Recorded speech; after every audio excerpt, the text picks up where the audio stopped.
Hi, subscribe to the channel. News stories every day. Let's get started. I remember the exact moment the tension snapped between us like a taut string that finally gave way. It was a Thursday evening just after I got home from work. My wife, Melissa, stood by the living room window, scrolling through her phone with a frustrated scowl. As soon as I set foot inside, she turned to me, eyes gleaming with annoyance. Melissa, crossing her arms, look at this iron. My friends went on another group trip to some fancy island resort, and here we are, stuck in this boring routine, never going anywhere. I let out a small sigh. I just spent a long day dealing with office drama, payroll issues, and a near endless queue of phone calls. The last thing I expected was an immediate barrage of complaints. Still, I tried to soften my tone. Me? Melissa, we've been saving up for that cabin renovation. We can't just jet off to a resort on a whim. She rolled her eyes, waving her phone in my face so I could see the photos of her friend group in bikinis, sipping cocktails under palm trees. My chest tightened with exasperation. Melissa, everyone else manages to travel. My friends say you're too stingy, too dull. I'm starting to think they're right. I'm not happy, Ian. My life is stagnant. You never want to do anything fun. Anger flashed in me. Never. That was unfair. We had done smaller weekend trips, the local wineries, the museum tours. But apparently they didn't measure up to her friends' luxury getaways. Tension flared inside me, but I tried to keep calm. Me, fighting to be composed. I have a job that's been stressful, and you know we've had to watch our finances. Sorry if that's not enough excitement for you. She barked a short, bitter laugh. Well, your job's sure bringing in all the excitement, right? Or is it that you'd rather spend money on the house than on me? That cut deeper than she might have realized. Hurt coiled in my chest, and in a sudden surge of frustration, I slammed my keys on the coffee table. Me, voice shaking. You know what, if you find me so dull, maybe you prefer I leave for a bit, because I can't do this right now. Melissa, raising her chin defiantly. Fine. Go. Maybe I'll have some peace and figure out my next move, because honestly, I'm not sure about this marriage anymore. I stared at her, stunned at how quickly her threat rose up, like she'd been waiting to say it. Without another word, I spun on my heel, grabbed a light jacket, and walked out the door. My heart pounded with a mix of hurt and anger. I decided to stay at my old buddy Travis's place for a couple nights. Travis had a spare room, and we'd known each other since high school. He'd understand. The night of betrayal. Little did I know that while I was gone, Melissa would do something that would break us irreversibly. All I knew was that I needed space. Over at Travis's house, I tried to distract myself with late-night TV and some half-hearted banter, but my mind kept drifting to the harsh words Melissa had thrown at me. Travis watched me brood. Ian, maybe she's just upset. I'm sure you two can talk it out, he offered. Me, rubbing my temples, yeah, maybe. Let me just cool off for a bit. What I didn't know was that back at home, Melissa, fueled by a mixture of anger and liquor, decided to invite her so-called old friend Jason over. Jason, a wealthy businessman who used to drop by our house occasionally for dinner or parties, always struck me as a bit too smooth, too cocky. But we never had any confrontation. He was part of Melissa's extended social circle, someone who'd pop in for special occasions. I certainly wouldn't have guessed he'd appear on a random night while I was away. That evening, after a few drinks, she must have realized I wasn't returning. My phone was silent. I didn't text or call, so she poured more wine, ignoring the guilt that might have lurked. She let Jason in through our front door with a coy smile, an invitation to forget her troubles for a while. They headed to the bedroom with a bottle of expensive wine, the kind that cost hundreds of dollars, something only Jason could comfortably afford. Under the haze of alcohol and anger at me, she made a choice she'd regret. By morning, as dawn light crept through the blinds, she escorted him to the door, kissing him goodbye like it was no big deal. She was probably hungover, but forced a breezy front, determined not to think too hard about the gravity of what had happened. If any fleeting remorse surfaced, she buried it, and Jason left quietly, presumably feeling smug or maybe just indifferent. 2 days later, my phone buzzed while I was half asleep on Travis's couch. The caller ID, Melissa. I considered letting it ring, but something made me pick up. Melissa, with forced calm. Ian, can we talk? This is silly, us not being in our own house. Come home, please. I hesitated, exhaustion weighing on me. I'm not sure, Melissa. The last time we talked, you said some pretty harsh stuff about me, about our marriage. Are you even sorry? Melissa, look, I might have said things I didn't mean. I was upset. We can figure it out if you just come back. We can. We can find a solution together. She didn't exactly apologize or retract her accusations, but at least she wasn't yelling. A part of me was tired of sleeping on a friend's couch, so I caved. Me, all right, I'll come back. But only if we really talk this through. I can't keep pretending everything's fine. Melissa, voice subdued. Yes, I understand. I'll see you soon. I left Travis' place still feeling an uneasy swirl in my stomach. Something about her tone was strange, Q neutral, lacking genuine warmth. Yeah, I chalked it up to tension from our big fight. When I got home, she greeted me with a wary hug. There was a tearful moment where she whispered something about not wanting to lose everything. I tried to hold on to that flicker of closeness, hoping we could patch things up. For a short while, it seemed we might. We spent the afternoon cooking together quietly, almost as if stepping on eggshells but maintaining a truce. We even smiled once or twice as we stirred the soup, exchanged a few lines about how we used to do this more often. Discovery of the wine bottle.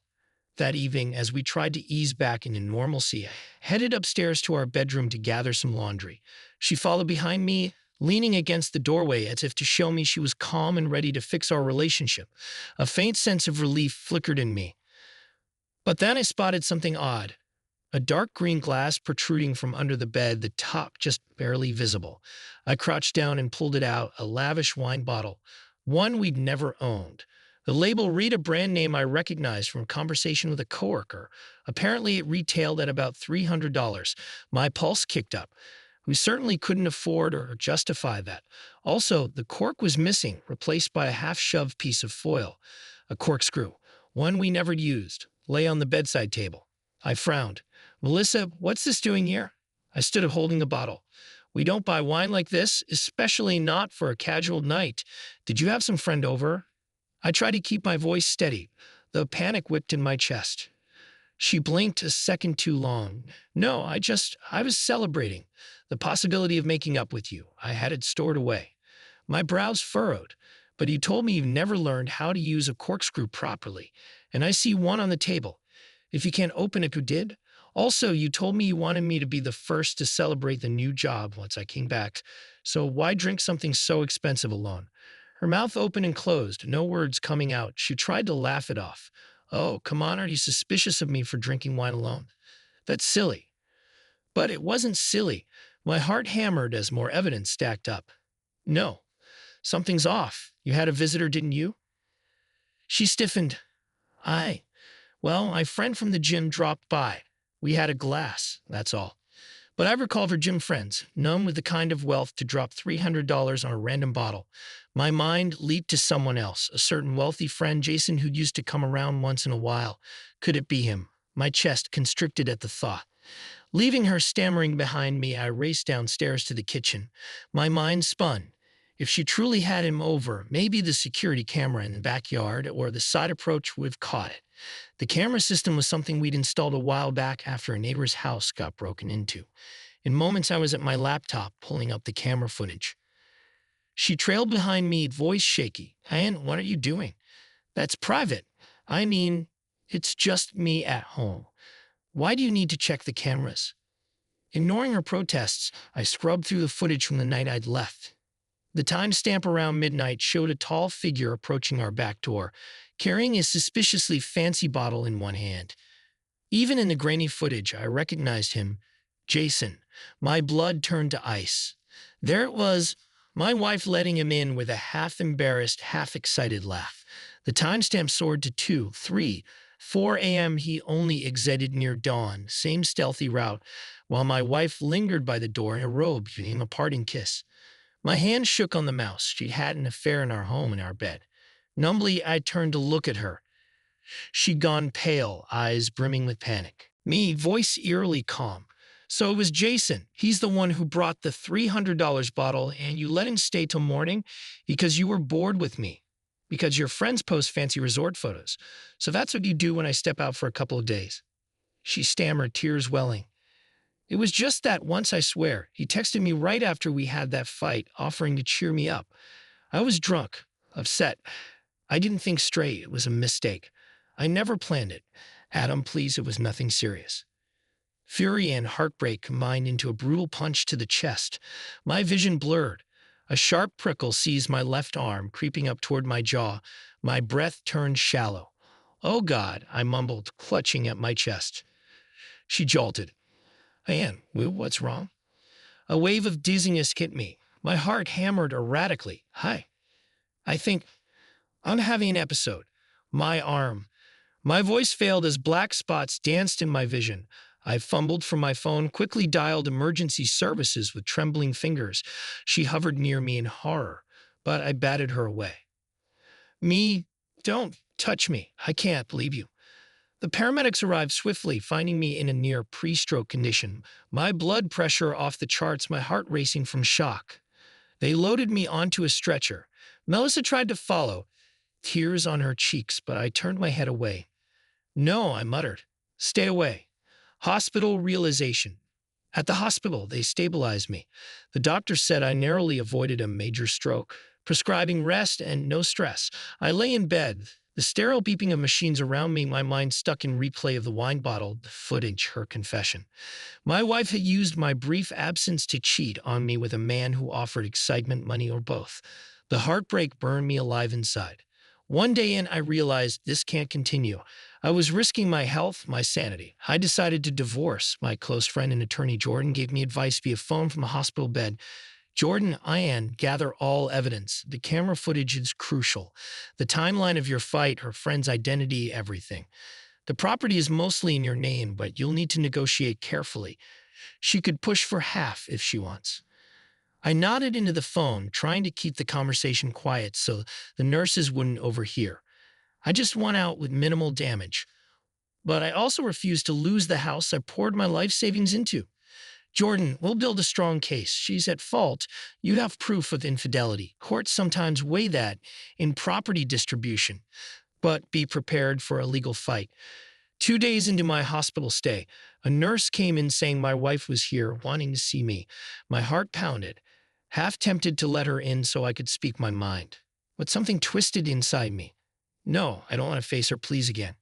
So I had the nurse tell her I was resting. Then I quietly discharged myself early the next morning before she could try to corner me. The doctor frowned but let me sign the forms. I hopped into a cab, heading straight to Jordan's law office. Jordan greeting me at the door. Man, you look pale. You sure you're up for this meeting? Me, I can't rest until I see these divorce papers drawn up. We spent hours drafting documents, listing assets, specifying grounds for the separation. I gave Jordan the security footage, the evidence of her affair. He told me that in some jurisdictions, this could help me keep a larger share of the property. Me, she can have the furniture for all I care, or her personal stuff, but the house, I can't just walk away from it. I've invested too much. Jordan, we'll push for it, but it might not be straightforward. She might fight it if she wants revenge, or if she regrets everything. A cold numbness settled in me. She can regret all she wants. The time for regrets is gone. Confrontation and divorce filing. That evening, I returned home. My phone buzzed with missed calls and frantic texts from Melissa. Where are you? I heard you left the hospital. Are you insane? You could be risking your health. I ignored them all, letting a resentment burn inside me. Entering the house, I found her pacing the kitchen, tears rimming her eyes. As soon as she spotted me, she rushed over, voice pitched with anger and worry at once. Melissa, what's wrong with you? Not telling me you were discharged. I went to see you, found your bed empty. I was worried sick. I cut her off with a curt gesture, stepping away from her outstretched hand. Don't pretend to care about my well-being now. You didn't care when you invited your wealthy pal over to our bed. You practically gave me a heart attack. You realize that. She pressed a hand to her chest, tears slipping down her cheeks.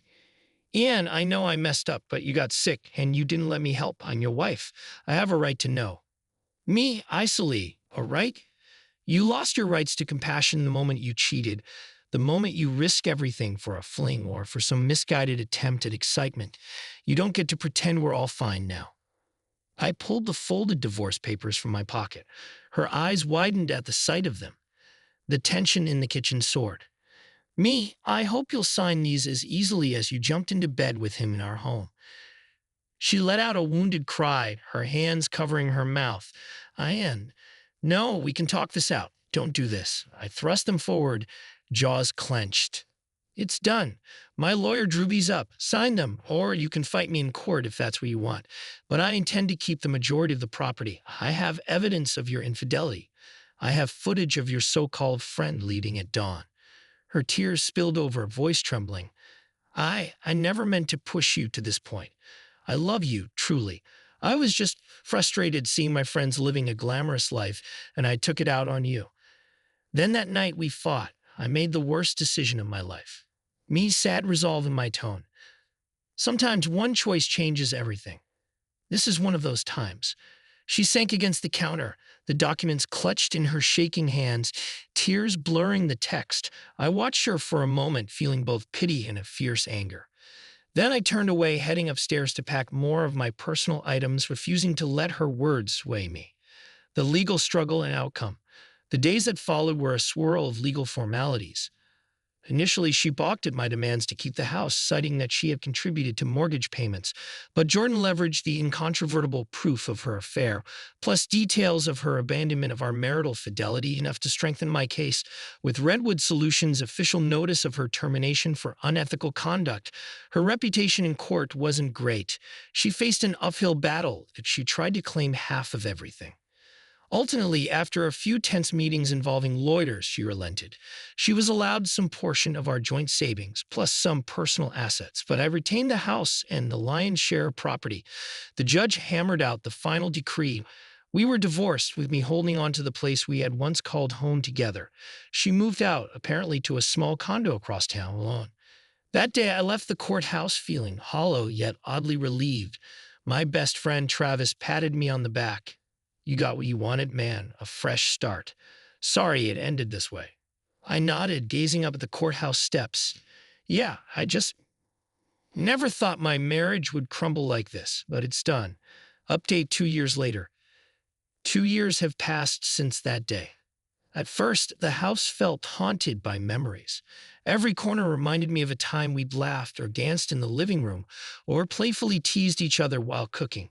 For a while, I considered selling it, but in the end, I decided to make it my own, truly my own. I repainted, rearranged furniture, replaced the bed where she betrayed me. Step by step, it felt less like our old home and more like my new space. I rebuilt my life, focusing on my career and mental health. I joined a hiking group, took occasional weekend trips to national parks. Ironically, the kind of outings she used to say we never did, though this time I was free to pick my pace and destination. I even dared to date, slowly meeting new people who had no ties to the drama of my past. I heard bits of gossip about Chloe from mutual acquaintances. She apparently tried to jump back into the workforce, but had difficulty finding a position at her previous level, given her scandal at Redwood Solutions. I never asked for details, and few offered them. I was content letting that part of my life remain sealed. One morning, about 6 months ago, I got a message request on social media from an unfamiliar profile, but the name under it was Chloe's. She asked if we could talk. Against my better judgment, I clicked to see her note. She wrote a short, awkward message saying she had gone into some investment or collaboration with a foreign company, and they scammed her out of a large sum. She claimed to be in dire need of money, her finances in shambles, and wanted just a short-term loan. She said she was humiliated but had nowhere else to turn. I sat there, reading it with a mixture of pity and an old ache. But I recalled everything, her lies, her betrayal, my near-health collapse. No, I decided. I typed back. Chloe, I'm sorry you're in trouble, but that part of my life is closed. I can't lend you anything. I hope you figure things out. Take care. I blocked her after that, not wishing to open old wounds. A small wave of relief washed over me, reaffirming that I truly had moved on. I had no anger left, just closure. Now, as I look around my living room, freshly painted walls, a new couch, and no ghostly reminders of that old, tumultuous time, I feel a peace that once seemed impossible. My heart is healthy again, figuratively and literally. I've been focusing on new goals. I took a course in photography, started capturing local wildlife shots. I spent a weekend in the mountains with a few friends, Travis included, and realized how free I felt. Yes, the betrayal still stings if I dwell on it, but it no longer defines me. I am free of her manipulations, of the constant worry of that synthetic floral perfume that used to greet me at the door. I have my house, my job, and a sense of self respect I thought I'd lost. 2 years after the divorce, I'm in a stable, happier place. Meanwhile, from what I've heard, Chloe's life remains chaotic. She's apparently entangled with questionable ventures and old regrets. She tried to contact me for money, but I refused to engage. And that final closure is all I need to keep going forward. No bitterness, no desire for revenge. Just the quiet satisfaction of a man who escaped a web of deceit and came out stronger on the other side.